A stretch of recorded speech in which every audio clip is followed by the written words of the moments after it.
Bueno, muchas gracias, Jaime. Gracias a todos y todas por venir también. Sí, es un honor. Y creo que sí, por más que más allá de la competición y todo eso, es el sitio, me parece, del planeta que más conscientemente ha decidido eh, programar todo Bracas, ¿no? Pienso que vos y mucha gente a lo mejor que vino a todas las sesiones debería después escribir algo, ¿no? Como algo que sea como, ahora que he visto todo Bracas, y ahí podés, ¿no? Elaborar algo, porque es un privilegio muy raro, ¿no? Poder ver la obra de todo este cineasta, ¿no? Pero bueno, nada, acá estamos con Paco para hablar un poco del libro. Este es el libro. Sí. Bueno, la historia también del libro es particular porque podemos decir que realmente queríamos hacer otro libro antes de este libro. Un texto de Brakhage inédito. Nuestra idea no era traducir un libro ya existente, pero parecía ser, digo parecía ser porque nunca pudimos acceder a ese texto, que era intraducible.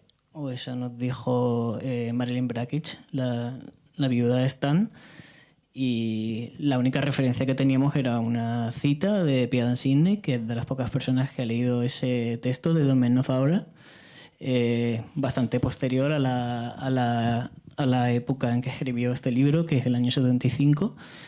Y el texto pertenece a la época en la que ella vivía en Vancouver, o eso es lo que yo también creí entender, porque todo era bastante confuso. Pero esa era nuestra idea inicial. Y luego, bueno, no sé si esto es muy interesante, pero a veces permite dar una idea de cómo suceden las cosas y por qué llegamos aquí.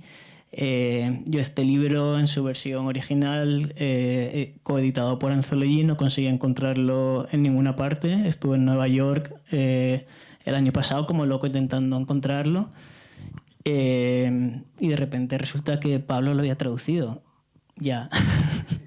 Hace 9 años, por lo menos. Sí, Algo no, así. sí, en el 2009, en realidad. Yo en uno de esos viajes medio iniciáticos también a Anthology, que es como esta meca del cine experimental en Nueva York, había comprado este librito, que es un librito así. Brakhage es, digo, también para dar como un referente, eh, no solo es un cineasta que ha hecho 350 películas y una obra así como inalcanzable a lo mejor en términos cinematográficos, sino que creo que también es el cineasta, o no porque importe si es el mayor o el menor, pero digo, es uno de los cineastas que más ha escrito, más ha publicado libros sobre su propio proceso creativo, ¿no? Y eso habla un poco también de lo que vamos a ver y lo que van a poder leer en el libro quienes lo tengan. Y entonces cada encuentro con esos libros propone un desafío nuevo, ¿no? Y en ese momento yo conseguí ese libro y estaba empezando a traducir, digo, nunca fui traductor de una manera profesional o estable, pero surgió de como un impulso de leer algo que lo mismo que nos pasa, me parece, a muchas de nosotras cuando estamos ante algo así, ¿no? Como queremos compartirlo en ese sentido, ¿no? Y yo en ese momento, en 2009, lo traduje y contacté a Marilyn Brakhage, que es la segunda, digamos, la viuda de Brakhage en ese momento, con el fin de publicarlo por mi cuenta, ¿no? Y ella me dijo, sí, desde ya, hacelo si querés. Y bueno, eso fue como encontrando caminos sin salida hasta que después apareciste vos con esta idea de que estabas buscando un libro que yo me acuerdo que lo tenía y te dije, si querés te lo doy directamente en español, ¿no? Porque ya está.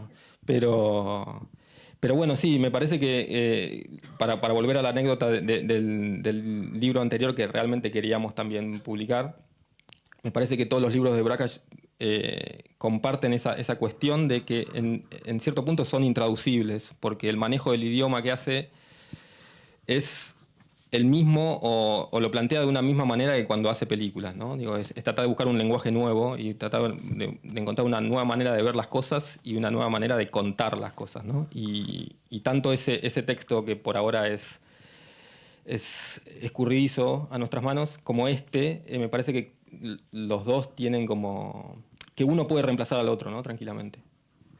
De hecho, estaba pensando que mejor manera de empezar a traducir del inglés que con Brakhage. Luego, después de eso, como todo es como mucho más fácil. Mañana me gustaría hablar, aunque fuera brevemente, en relación a una de las películas que vamos a ver de un libro de Gertrude Stein, Stanzas in Meditation, y en cierto momento, de hecho, Brakhage lo tenía como una especie de ideal a la hora de filmar, intentar alcanzar algo parecido con su cine a lo que ya había conseguido con este libro. Y precisamente era como el desprender cada palabra de un flujo y a la vez hacerla participar de ese flujo. Y no sé, volviendo a este libro, me parece que eso ha sido también lo más interesante, difícil pero placentero a la vez. Este trabajo de edición lo hicimos el verano pasado, que también es como algo para mí muy excepcional, la manera en que he trabajado con Pablo, porque era un proyecto entre proyectos y de repente en medio de proyectos como mucho más largos y arduos, donde tienes que hacer casi una arqueología, además siendo un texto que él ya había traducido, era muy divertido como ver cada frase, esa especie de lo que él llama tren de pensamiento, casi como un juguete que él va construyendo frase a frase, como ir releyéndola y no sé, como casi esto que tiene el inglés de deshacer y rehacer el orden de sujeto, adjetivos, que va antes, que va después, pero él lo hace mucho más complicado también. Y a su vez como todo esto interacciona con la propia lógica de los sueños, ¿no? O sea, de estos sueños que quizás mejor hablar de ello después de las películas, pero también de la idea del sueño no recordado, que es como un gran tema del libro. ¿Cómo se escribe un sueño? O sea, cómo y cuánto de frágil se vuelve el sueño que se evoca y a la vez se invoca cuando se escribe de esta forma. Sí, sí, sí, que en ese sentido tal vez es algo que no sé si ya lo dijimos, pero que tendríamos que decirlo. El libro es un diario de sueños, ¿no? Durante 4 meses de 1975, Brakhage fue anotando los sueños que tenía y los sueños que recordaba. Y en ese sentido, para volver a lo que decía Paco, me parece que de todos los libros que tiene Brakhage, que son, como decía antes, son como casi más de 10, son 11, 12 libros, que son de una escritura bastante barroca, bastante compleja, en el sentido no que sea difícil, sino que es un lenguaje no lineal, ¿no? Es como parecido a la poesía en prosa, pero con un montón de juegos ahí y un montón de licencias que se toma Brakhage al escribir, que muchas veces es muy paradójico porque son textos sobre sus películas, que a veces vemos las películas y queremos entender un poco más a lo mejor lo que estamos viendo, no porque haya que entender, pero simplemente queremos zambullirnos un poco más. Y vamos al libro buscando respuestas y salimos con más preguntas todavía, ¿no? Porque son libros que son... O la escritura de Brakhage me parece que es más compleja todavía que el cine, ¿no? En un punto.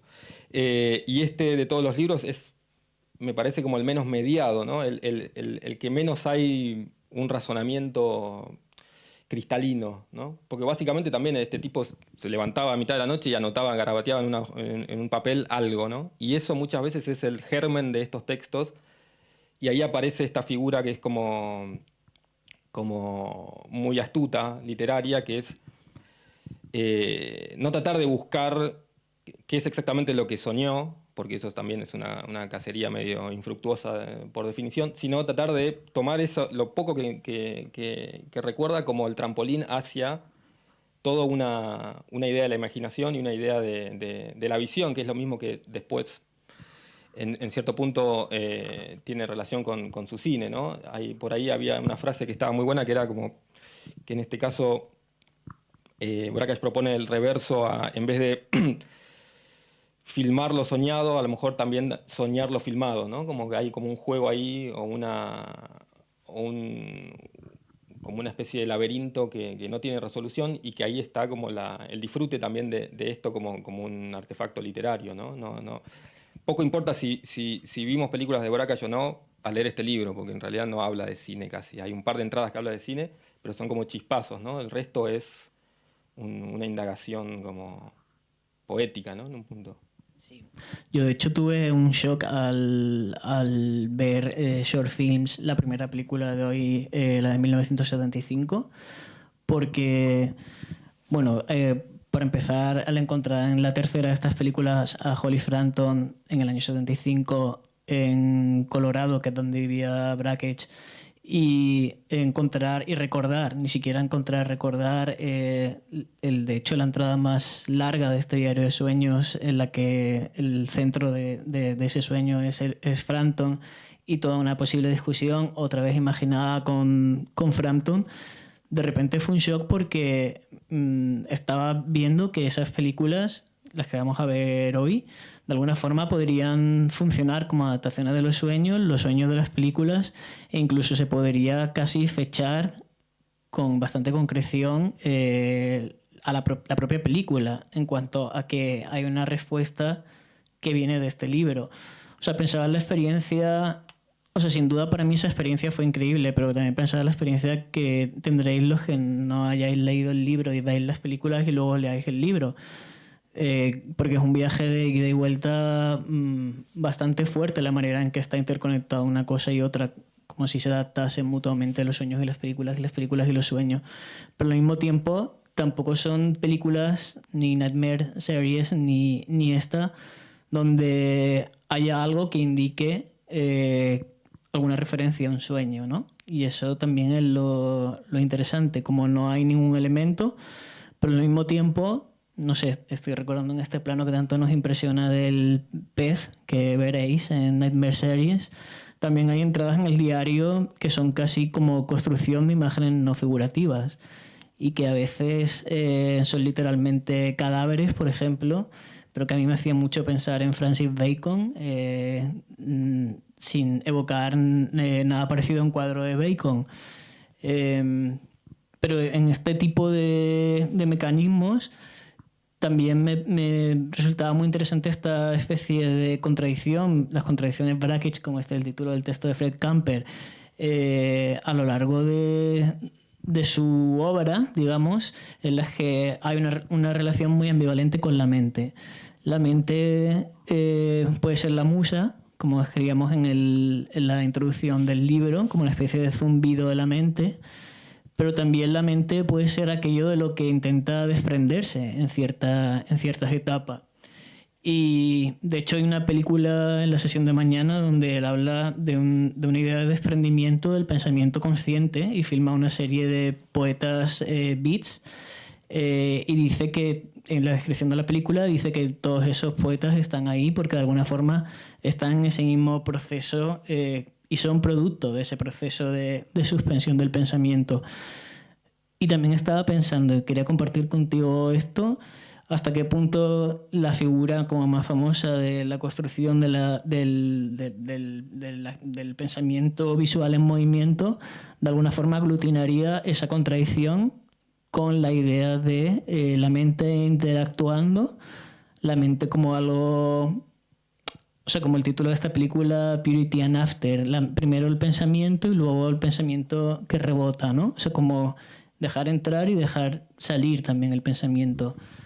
Sí, sí, sí, me parece que como la cuestión de las contradicciones o las paradojas, diría, como son lo central en cualquier artista, ¿no? En un punto, y sobre todo en gente que ha hecho tanto, ¿no? Que ha producido tanto a lo largo del tiempo. Y esa a lo mejor es la paradoja central, que la van a ver también, digo, en todas las películas, ¿no? Por un lado, Brakhage es una figura muy intelectual del cine, digo, es una persona que hablaba mucho sobre cine, que daba clases, dio clases toda su vida, que escribía mucho, como decíamos antes, y que estaba todo el tiempo pensando en cine, pero al mismo tiempo es cierto que yo diría que lo que anula o lo que reúne todas las paradojas es justamente esto que decías vos, que yo lo llamaría también como un cuestionamiento del lenguaje en general, ¿no? No solo de la conciencia o del pensamiento, sino en cierto punto, el proyecto de Brakhage para mí, en toda su obra, es volver a esa suerte de momento preverbal, digamos, antes de empezar a hablar. Eh, y justamente antes de empezar a hablar, porque antes de no tener ese condicionamiento de que para cada cosa hay una categoría, ¿no?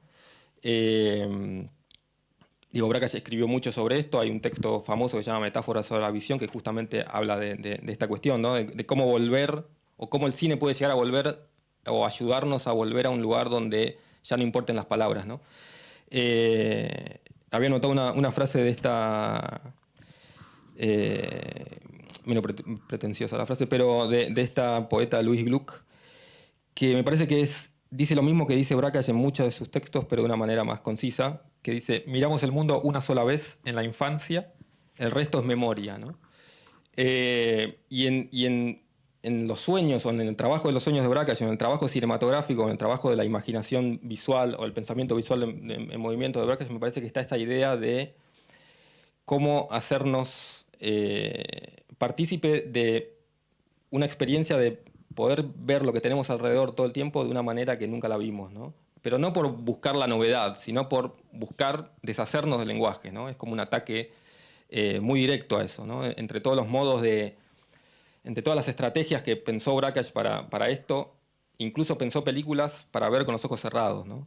Como que ya es como la ridiculez máxima en un punto de un cineasta, ¿no? Pensar algo bueno, que después lo hizo Lois Patiño, creo también, ¿no? Se puso de moda ahora. Pero digo, como... Me parece que esa es otra paradoja, ¿no? Como increíble, ¿no? Como pensar tanto la imagen que ya la manera de acercarse a la imagen es no viéndola, ¿no? Y ahí me parece que esta idea del pensamiento visual en movimiento y estas como incluso trabalenguas, ¿no? Porque el libro también van a ver que no es un diario, y eso también, tal vez refleje mis habilidades como traductor también, ¿no? Pero digo, no es un diario fácil de leer, ¿no? Digo, medio torpe, ¿no? Como el proceso Torpe no por una cuestión de talento, no, pero digo, es un trabajo difícil, ¿no? En un punto. Llevar adelante esta cuestión de bajar la abstracción, que es un cineasta que trabajó dentro de la abstracción y es como un continuador de lo que sería el expresionismo abstracto en la pintura en Estados Unidos. Y era muy consciente de eso, ¿no? De cómo bajar a la realidad la abstracción para que podamos vivir en paz con eso también, ¿no? Tiene como también una idea, van a ver en los programas de mañana y pasado varias películas pintadas a mano, ¿no? Que ya la idea de no ver o la idea de ver ya elimina la cámara, elimina los objetos de la vida real, sino que empieza a pintar formas abstractas como si fuera un pintor, ¿no? O una pintora. Y Brakhage practicaba esto en bares y en cafés con gente alrededor, porque él decía, si lo hago en mi casa me meto tanto en una abstracción que no voy a salir más, ¿no? De eso, ¿no? Y ahí pone como la relación de todos los pintores y todas las pintoras abstractas y expresionistas norteamericanas que terminaron en suicidio o terminaron locas, ¿no? Como hay por un lado hay abrazar eso y al mismo tiempo hay un temor, ¿no? A llegar muy lejos en ese camino. Sí, yo estaba ahora escuchándote también pensando, por un lado, es posible que haya alguna forma de escribir sobre un sueño que no implique una abstracción o que no implique la propia imaginación. O sea, creo que no. O sea, como que la escritura sobre el sueño parte de ahí. También estaba pensando en otro cineasta que también fue una tortura traducir sus poemas, Manny Cowell, porque esos poemas estaban escritos sobre una almohada directamente. Todos los poemas no es que tomaron una nota y luego lo desarrollaron durante el día, sino que el poema entero siempre lo escribía en ese momento de estar dentro de la cama. Y tienes que entender en cierto momento que algo o bien es intraducible o bien eres partícipe de esa propia dinámica estando delante de un ordenador, con lo cual para nada coincide una situación y otra. Y bueno, también me parecía interesante en relación a esto, una vez que él asume que va a dejarse llevar, por así decirlo, en esta escritura, como tantas veces hemos evocado, también una escritura a ojos cerrados, por decirlo así, la idea de las imágenes residuales, ¿no? O sea, como nos hemos también partido bastante la cabeza para pensar en la portada del libro, que viene de una película suya que no vamos a ver aquí. Y bueno, ves que es un momento que supongo que todo el mundo identifica con el desayuno. Al menos hay una tostada y un tarro de mermelada. Y nos pareció como que era interesante porque es el momento en el que esas imágenes residuales se van desvaneciendo. También pensaba en cómo funciona, por ejemplo, Céline et Julie van en bateau de Rivette y la manera en que las imágenes visuales van y vienen, se construyen y se reconstruyen, se montan y se remontan pero desde la propia mente y siendo algo inevitable para ellas al principio, ¿no?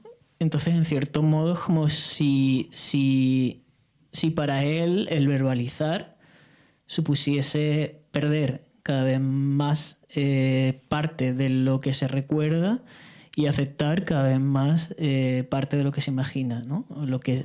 Esa diferencia entre lo que se evoca y lo que se invoca.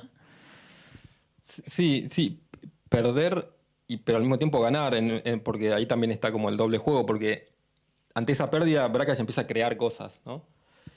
Y me parece que comparten eso sí con la mayoría de los... Hay muchos diarios de sueños dando vueltas, y muchos diarios en general publicados, digo, es como una corriente muy, muy, muy poderosa. Y me parece que en todos, de alguna manera, entra la ficción, ¿no? Es muy raro y es muy poco interesante leer un diario sin una capacidad de creación después, ¿no? En un punto.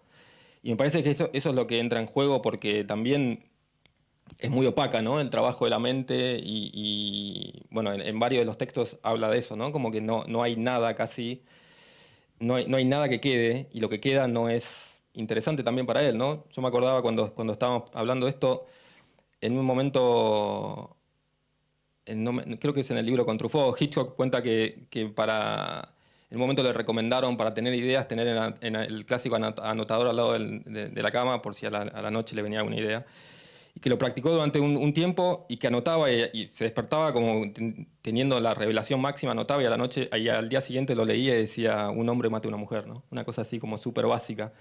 Y me parece que hay algo de ese estado de escribir entre el sueño y la vigilia que es muy confuso para ambos lados, ¿no? Es confuso en el sentido de que al despertarse perdemos la potencialidad de eso, pero al mismo tiempo nos damos cuenta de que a veces ahí no hay nada, ¿no? Y hay que, encima, y que eso es lo genial que tiene, me parece, Brakhage como escritor también, ¿no? Es como que puede estar escribiendo sobre una película que es completamente negra, pero hay un trabajo ahí que ilumina, ¿no? Como ilumina esa oscuridad de una manera siempre muy sugestiva y muy, sobre todo, provocadora, ¿no? Porque son textos que a veces hay que leer, releer, releer, ¿no?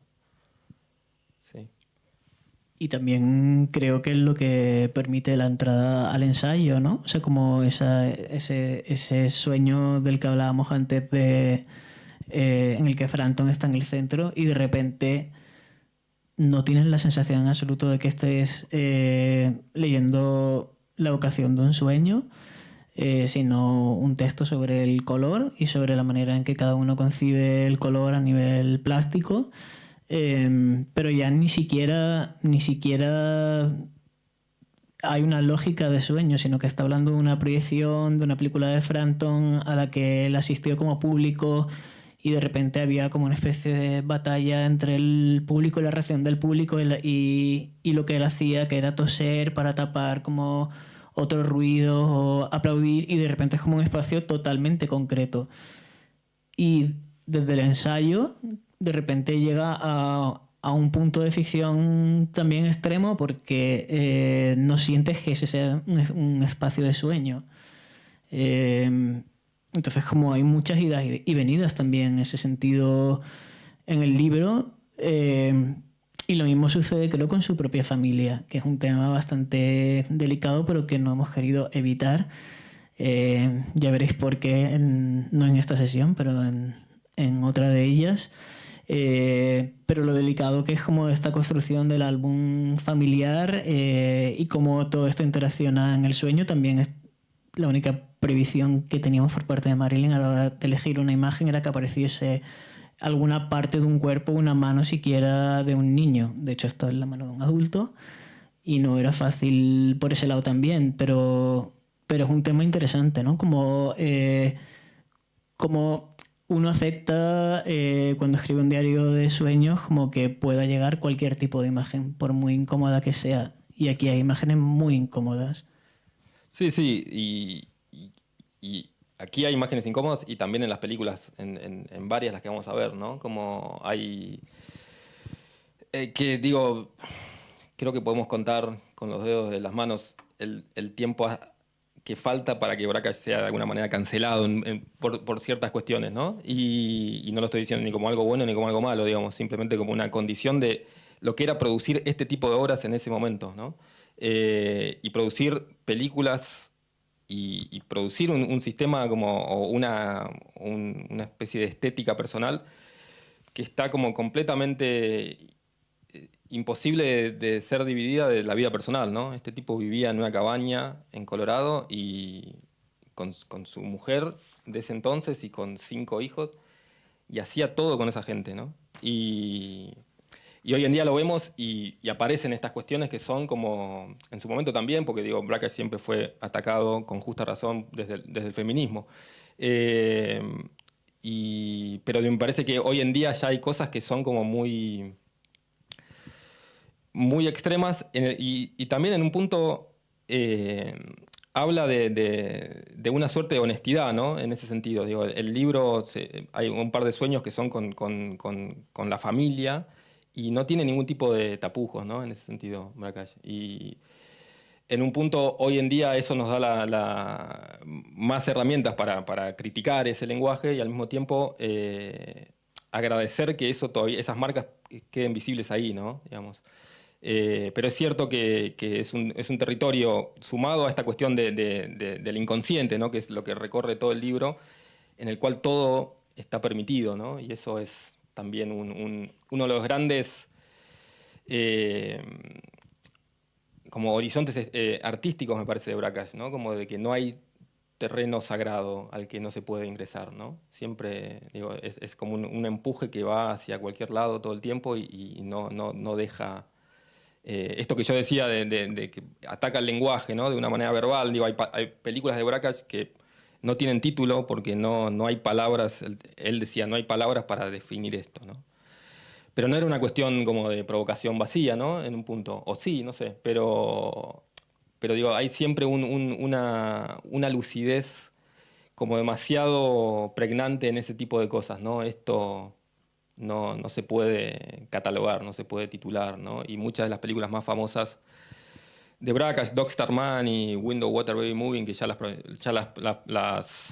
ya terminamos, señor. Sí, que ya las pasamos acá en este ciclo, son enumeraciones, ¿no? No es una construcción, digo, verbal, digamos, es una enumeración de cosas que aparecen, ¿no? Y eso también habla de cómo el lenguaje nos sirve, ¿no? A veces. Sí, de hecho, bueno, ya para acabar las dos películas que vamos a ver, que forman parte de pequeñas series.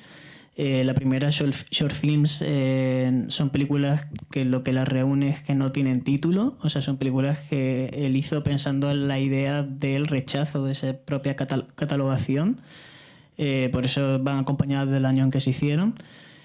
Antes de eso ya había intentado lograr este proceso en el año 74, pero no lo consiguió porque las películas se distribuyeron también independientemente con sus títulos individuales. No es el caso de las que vamos a ver hoy, tampoco es el caso de las que hizo el año siguiente, en el 76. O sea que esto lo consiguió durante 2 años seguidos. Y luego vamos a ver otra serie que en realidad está formada por otras 4 películas que tampoco tienen título, pero que lo que tienen en común es precisamente pues esta idea de la pesadilla. Brakhage se refiere a Nightmare Series como un equivalente del sueño aterrador que provoca el despertar del día siguiente, de manera que se pasa a realizar el duelo por el acontecimiento de la noche, que creo que tenía mucho que ver también con esto que estaba diciendo Pablo. Y él se sentía muy inspirado por unas palabras del cineasta Robert Kelly, que decía que el gran trabajo de nuestro tiempo podía ser el trabajo sobre el sueño. Me parece más interesante como hablar de la sesión después de Freud, habiendo visto las películas, pero sí que me parece también interesante esta alternativa que él propone a la interpretación de los sueños de Freud y el surrealismo en general, como derrumbar, admirando toda esa construcción, como derrumbarla haciendo cine. Así que, bueno. Bueno, muchas gracias. Igual vamos a estar después, ¿no? En la sesión, aburriéndolos más un poco. Así que gracias por venir y que disfruten la proyección.